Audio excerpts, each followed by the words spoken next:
OBC विभाग के श्यामनगर स्थित निजी कार्यालय पर कल ओबीसी विभाग के चेयरमैन हरसहाय यादव एवं कार्यकर्ताओं ने कार्यकर्ता सुरेश केवट का जन्मदिन बड़े धूमधाम से मनाया।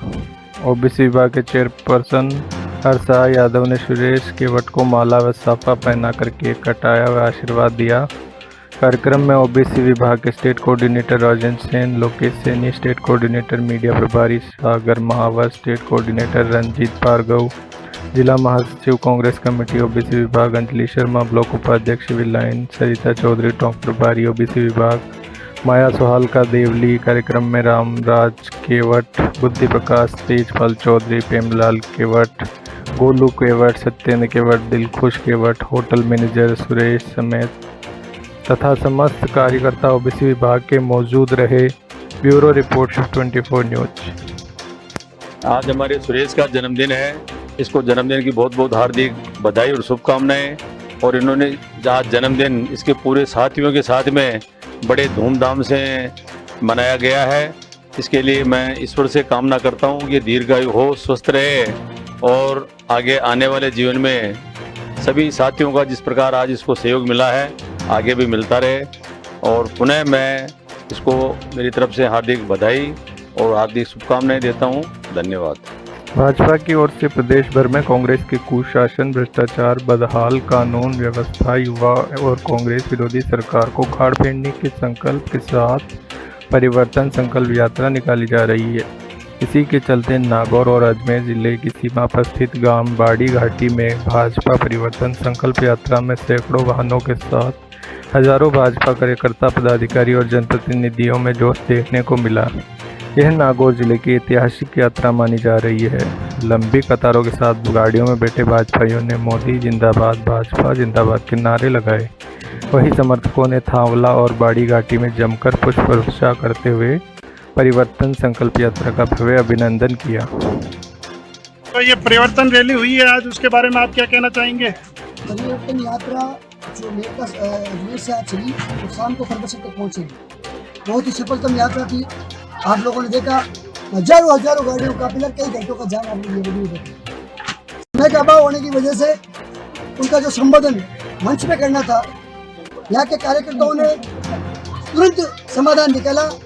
जो सभा यहाँ लेट हुई, पिछले 3 घंटे से लेट चल रही है। नहीं सर, यहाँ कुर्सियाँ भी खाली रही और नेता लोग भी मंच पे नहीं आ पाए, उसका क्या कारण रहा? कुर्सियाँ खाली रही, जो आप देखा होगा। आपने 3 दिन से मतलब तैयारियां यहाँ पे लगे हुए थे।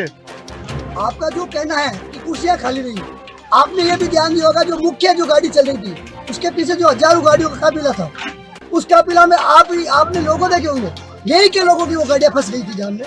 उनको पहले पहुंचना चाहिए था, लेकिन यहाँ का जो क्षेत्रफल है, जो मुख्य रोड एक ही रोड है, जो अपने पंचायत समिति होते हैं जो यार आती है पंडाल स्थल तक, उस जगह पे पूरा जाम लग गया और वो लोग पहले आगे आ नहीं पाए।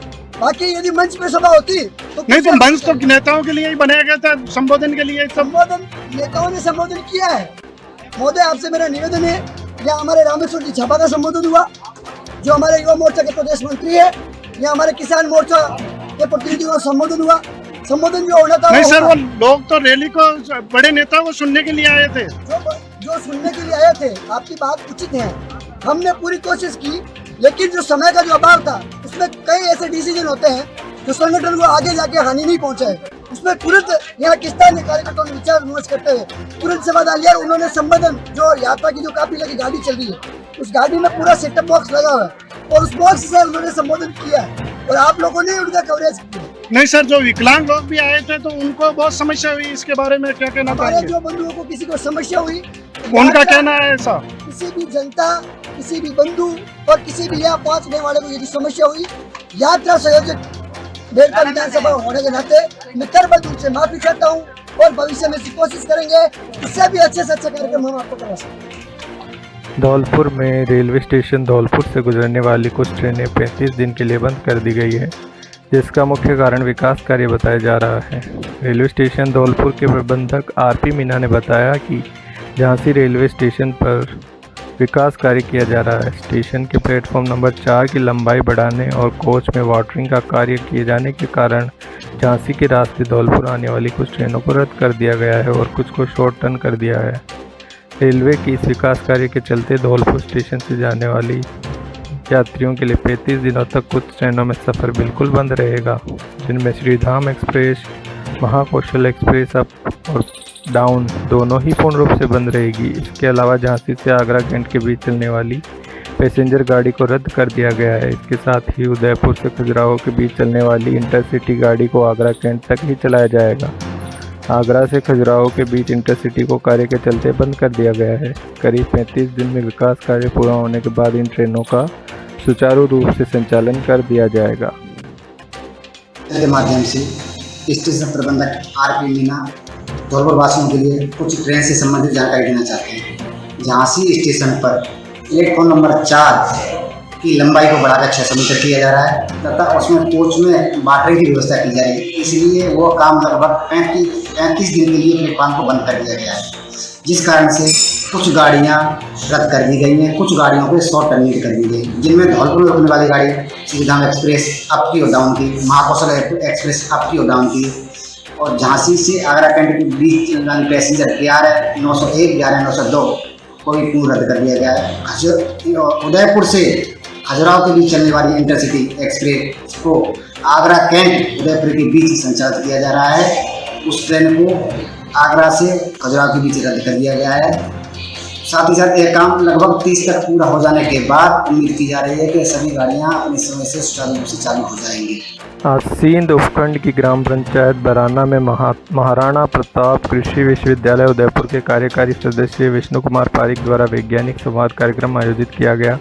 कार्यक्रम में पीसीसी उपाध्यक्ष हगामी लाल मेवाड़ा भीलवाड़ा, कृषि विभाग के जोनल डायरेक्टर इंद्र सिंह संचेती सहित बड़ी संख्या में काश्तकार मौजूद रहे। इस कार्यक्रम में कृषि वैज्ञानिकों ने काश्तकारों को मौजूदा समय में उन्नत खेती करने और जैविक खेती और खाद के बारे में बताया। इस मौके पर आने वाले अतिथियों का महाराणा प्रताप कृषि यूनिवर्सिटी उदयपुर के कार्यकारी सदस्य विष्णु कुमार पारिक द्वारा सम्मान और स्वागत किया गया।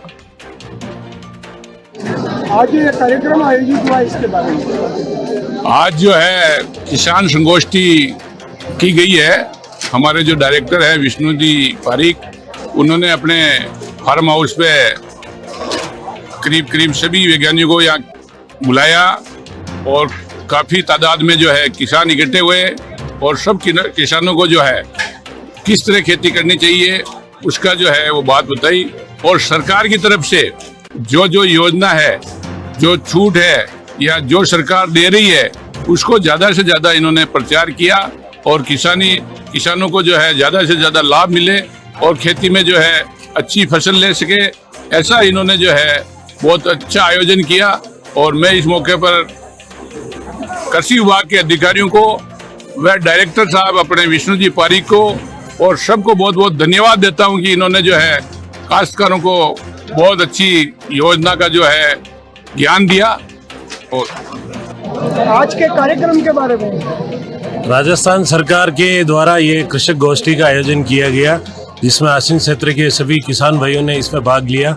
इसमें कृषि विज्ञान केंद्र, बारानी कृषि अनुसंधान केंद्र, कृषि विभाग, उद्यान विभाग, सहकारिता विभाग से पधारे हुए सभी अधिकारियों ने विभिन्न राज्य सरकार की योजनाओं की जानकारी दी।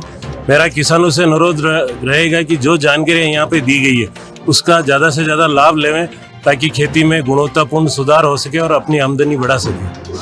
आप एक प्रगतिशील किसान रहे हैं और क्षेत्र में कृषि को लेकर नया नवाचार करते हैं। आज जो कार्यक्रम आयोजित हुआ इसके आज महाराणा प्रताप कृषि विश्वविद्यालय के कृषि विज्ञान केंद्र, बारानी अनुसंधान केंद्र और कृषि विभाग के आत्मा विभाग के द्वारा एक कृषक वैज्ञानिक संवाद और किसान की गोष्ठी का आयोजन किया गया। इसके अंदर जो हमारे मुख्यमंत्री ने जो बजट पेश किया उसके बारे में जानकारी और जो किसानों के बारे में जितनी भी योजनाएं हैं उनके जो सभी वैज्ञानिक आए, सभी अधिकारी आए, किसानों को कैसे फायदा मिले इसके बारे में जानकारी दी। किसान कैसे अपनी आय दोगुनी करे इसके बारे में जानकारी दी और करीब 500 किसान हुए और उन्होंने बहुत अच्छा कार्यक्रम हुआ। विष्णु कुमार पारिक, सदस्य board of management, Maharana Pratap कृषि विश्वविद्यालय उदयपुर। शासन मंत्री शांति धारीलाल ने आमजन को बड़ा तोहफा देते हुए कोटा में विकसित किए गए नए विश्व स्तरीय पर्यटन स्थल चंबल रिवर फ्रंट का निःशुल्क भ्रमण करने की सुविधा उपलब्ध करवाई। मंत्री शांति धारीवाल ने निर्देश के बाद कोटा नगर विकास न्यास ने आमजन को विश्व स्तरीय पर्यटन स्थल देखने के लिए ऑनलाइन 0 टिकट जारी करने की सुविधा उपलब्ध करवा दी है, जिससे आमजन 10 बजे से रात 10 बजे तक रिवर फ्रंट के रात के खूबसूरत नजारों और फाउंटेन को लुत्फ उठा सकती है। चंबल रिवर फ्रंट पर धूम्रपान पूर्णतः प्रतिबंधित है और वहीं स्वच्छता के मद्देनजर रखते हुए खाद्य सामग्री भी रिवर फ्रंट पर प्रतिबंधित रखी गई है। ओएसडी आरडी मीणा ने बताया कि चंबल रिवर फ्रंट पर स्थापित किए गए मॉन्यूमेंट्स इमारतों को छूने पर प्रतिबंध रहेगा। रिवर फ्रंट पर प्रत्येक घाट पर लगाए गए सीसीटीवी कैमरा एवं स्थापित किए गए कंट्रोल रूम से नजर रखी जा रही है। विश्व स्तरीय धरोहर को नुकसान पहुंचाने वालों के खिलाफ कार्रवाई भी की जाएगी। राजस्थान में पेट्रोल पंप संचालकों की अनिश्चितकालीन हड़ताल, बंद रहेंगे प्रदेश भर के 6,712 पंप। राजस्थान में पेट्रोलियम डीलर्स एसोसिएशन की 2 दिन की सांकेतिक हड़ताल के बाद भी सरकार ने हठधर्मिता बनाए रखी और कोई सकारात्मक रुख नहीं अपनाया, जिसको लेकर आरपीडीए ने राज्य भर में पेट्रोल और डीजल की बिक्री बंद करने का ऐलान कर दिया है। ये बंद अनिश्चितकाल तक के लिए किया जा रहा है। इस दौरान प्रदेश भर 6,712 पेट्रोल पंप बंद रहेंगे। इसी को देखते हुए आरपीडीए ने कहा, आंदोलन से जनता को होने वाली असुविधा के लिए हमें खेद है और हम आशा करते हैं कि इसे शांतिपूर्वक आंदोलन में जनता हमारे साथ देगी। वास्तविक रूप में देखा जाए तो असल मायने में यह लड़ाई आम जन की है, क्योंकि हमारे राज्य में पेट्रोल पर वैट अधिक होने के कारण पेट्रोल और डीजल के मूल्य अधिक हैं और मूल्यों की अधिकता के कारण दैनिक रूप से इस्तेमाल किए जाने वाली वस्तुओं की कीमत बढ़ रही है। हमारी यूनियन की एक ही मांग है कि जब तक पड़ोसी राज्यों में वेट कम है, हमारे राजस्थान में वेट कम नहीं होता, तब तक हम कम नहीं खोलेंगे। सरकार से मांग कर रहे हैं, बार बार पब्लिक परेशान हो रही है, सरकार को सोचना चाहिए इस बारे में। मेरा नाम घनश्याम सिंह शेखावत है। यहाँ पर देख रहे हो आपके हड़ताल हो रही है, पेट्रोल पंप पर सब जगह ये हड़ताल चल रही है। राज्य सरकार को ये सोचना चाहिए कि भाई जो हमारी जो मांगे हैं वो पूरी करनी चाहिए। इसमें पब्लिक भी परेशान हो रही है और आम जनता भी हो रही है परेशान। तो ये सरकार को सोचने की जरूरत है कि हमारी जो मांग है वो जल्द से जल्द पूरी की जाए, अन्यथा नहीं की जाएगी तो ये आगे हड़ताल जारी रहेगी। प्रदेश भर में पेट्रोल पंप संचालकों की ओर से अनिश्चितकालीन हड़ताल की जा रही है, जिसका असर रायपुर सहित भीलवाड़ा जिले के सभी 220 पेट्रोल पंपों पर देखने को मिला। हड़ताल के चलते सुबह 6 बजे से पेट्रोल डीजल नहीं मिल रहा है, जिसके चलते वाहनधारी पेट्रोल डीजल के लिए भटकते नजर आ रहे हैं। राजस्थान में वैट कम करने को लेकर डीलर्स एसोसिएशन की ओर से 2 दिन की सांकेतिक हड़ताल के बाद सरकार की ओर से कोई कार्रवाई नहीं की जाने पर आज से प्रदेश भर में पेट्रोल पंप डीजल संचालकों ने अनिश्चितकालीन हड़ताल कर अपने अपने पंपों को बंद कर दिया है, जिससे आम जन को भारी परेशानी का सामना करना पड़ रहा है। खबर भरतपुर के बयाना से है, जहां बिजली कटौती से परेशान लोगों ने बिजली विभाग कार्यालय के बाहर JEN मुर्दाबाद के नारे लगाते हुए जमकर विरोध प्रदर्शन किया। पार्षद मुरारीलाल शर्मा ने बताया कि भावड़ा गली और गागड़ा पाड़ा का बिजली का ट्रांसफार्मर खराब पड़ा हुआ है, लेकिन विभागीय अधिकारियों से शिकायत करने के बाद भी समस्या का समाधान नहीं हो पा रहा है। वहीं इन दिनों पड़ रही उमस भरी गर्मी में बिजली कटौती से आमजन को भारी दिक्कतों का सामना करना पड़ रहा है। गली में पहले जैन मंदिर से हमारी लाइट चालू की गई थी, आती थी, लेकिन शहर रक्षाबंधन के दिन ये परेशानी हुई कि वो प्रॉब्लम हो गई कि लाइट कभी तो 350, 350 आती है, कभी 80-85 आती है। तो फिर हमने AEN साहब से, एक्शन साहब से कह करके और एक अलग से अलग से ट्रांसफार्मर रखवाने की मांग की थी, जो हमने उसका प्रोसीजर तैयार करके भेज दिया, लेकिन तब तक के लिए एक्शन साहब ने हमारी लाइट गांगरा पाड़ा महादेव गली से जुड़वा दी थी। अब कल विगत शाम को 7 बजे से हमारी लाइट चली गई, ट्रांसफार्मर में आग लग गई, जिसको सही करने के लिए कर्मचारी खाना पूर्ति कर आए और वो क्या 3 फेज की जगह 2 फेज में डाल आए और वो लाइट कभी तो 350, 300, 350 आती है अपने आप ही, कई पंखा फूक गए, कूलर फूक गए और कभी 80-85 रह जाती है। मीटर भी टक टक टक टक, कभी आती है जाती है, आती है जाती है, ऐसी आवाज आती है मीटर में भी कट कट। कल से बावड़ा गली और गांगरापाड़ा का ट्रांसफार्मर खराब है। कम से कम 200 घरों की बिजली प्रभावित हुई है। सारे लोग सारी रात परेशान रहे हैं। इसलिए एक्सीएन साहब ने आश्वासन दिया है, काम कर रहे हैं। लेकिन ये जो बयाना सिटी का जो जयन है, ये बहुत लापरवाह आदमी है और हमारी मांग है कि इसको हटा करके कोई बढ़िया जयन लगाया जाए।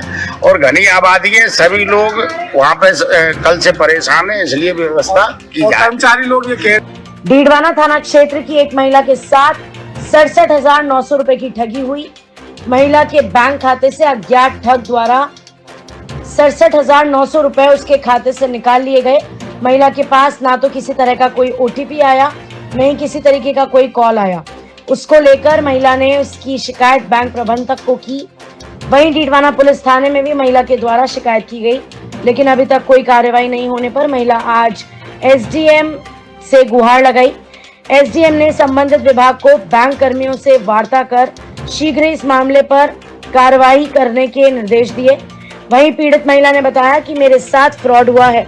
67,900 रुपए का जो 29 अगस्त को हुआ था, सुबह सुबह बैंक से डेबिट होने का मोबाइल पर एसएमएस प्राप्त हुआ। मोबाइल पर मैसेज प्राप्त होते ही तुरंत मैं बैंक में पहुंची। बैंक जाते ही बैंक कर्मियों ने बोला कि यह तो यूपीआई ट्रांजैक्शन हुआ है और आगे बताया कि पहले एचडीएफसी बैंक में ट्रांसफर हुआ, फिर एटीएम से विड्रॉल कर लिया गया। शिकायत देकर जिस खाते में ट्रांजैक्शन हुआ उस खाते को होल्ड करा दिया गया है, परंतु अभी नहीं पता चल रहा कि यह फ्रॉड कैसे हुआ। मोबाइल पर ना कोई ओटीपी आया, ना ही मोबाइल पर कोई लिंक प्राप्त हुआ। यह फ्रॉड कैसे हुआ अभी तक पता नहीं है। मामले में अब एसडीएम से गुहार लगाई गई है। सर मेरे साथ फ्रॉड हो गया है। 66,900 रुपए किसी ने निकाल लिए। ये 29/8/2023 की बात है। सुबह सुबह बैंक से मेरे पास डेबिट होने का मैसेज आया। मैसेज आते ही मैं तुरंत बैंक में गई। बैंक जाते उन्होंने बोला कि तो यूपीआई हुआ है। पहले एचडीएफसी में ट्रांसफर हुआ, फिर किसी ने एटीएम से निकाल दिए। मैंने उसका खाता होल्ड तो करा दिया है, परंतु अभी तक मुझे पता नहीं चला है कि ये कैसे हुए कैसे नहीं। न मैंने किसी को ओटीपी दिया, न कोई लिंक पे क्लिक किया, कुछ भी मैंने नहीं किया। सर ये कैसे हुआ अभी तक मुझे कोई भी जानकारी नहीं है। मेरा नाम संगीता ध्यावत है। बैंक कह रहे हैं कि हम लोग ने तो एफआईआर दर्ज कर ली है, मतलब कंप्लेन कर ली है 930 पे। अब आगे कार्रवाई होगी तो पुलिस करेगी। मैं पुलिस के चक्कर लगा रही हूँ तो पुलिस वाले भी यही बोल रहे हैं कि आज हम लोग कोर्ट डिटेल निकलवाएंगे, कभी कुछ करेंगे कभी कुछ करेंगे। इसमें एटीएम साहब ने बोला है कि मैं आपकी सुनवाई करूंगी। उन्होंने तुरंत ही बैंक में फोन किया, बैंक वालों ने तुरंत ही एफआईआर मेरे से मंगवाई है।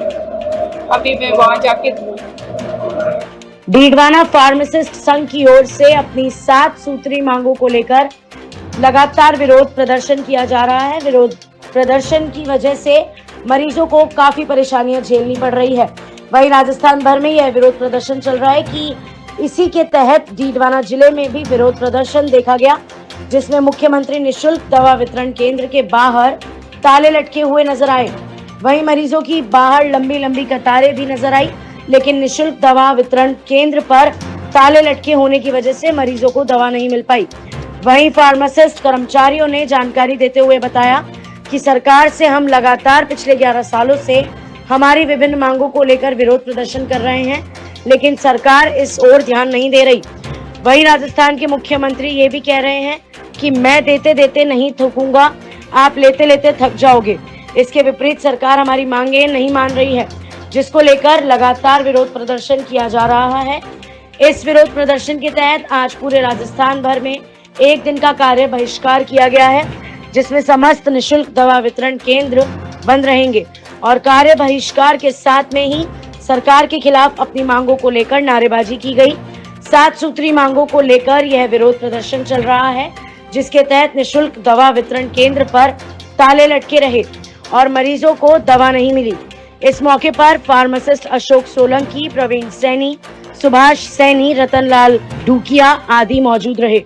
राजस्थान फार्मासिस्ट कर्मचारी संघ एकीकृत के प्रदेश व्यापी आह्वान पर हम सभी फार्मासिस्ट आज जिला डीडवाना कुचामन के यहाँ पे एकत्रित हुए हैं। हमारी मांगे हैं, सरकार पर बार बार हमने सरकार को अवगत कराया है। कलेक्टर के मार्फत भी हमने ज्ञापन दिए हैं। हमने सांकेतिक धरने भी दिए हैं, हमने गांधीवादी तरीके से भी सरकार को बार बार अवगत करे, उसके बावजूद भी आज तक सरकार ने हमारी मांगों पर कोई विशेष ध्यान नहीं दिया है।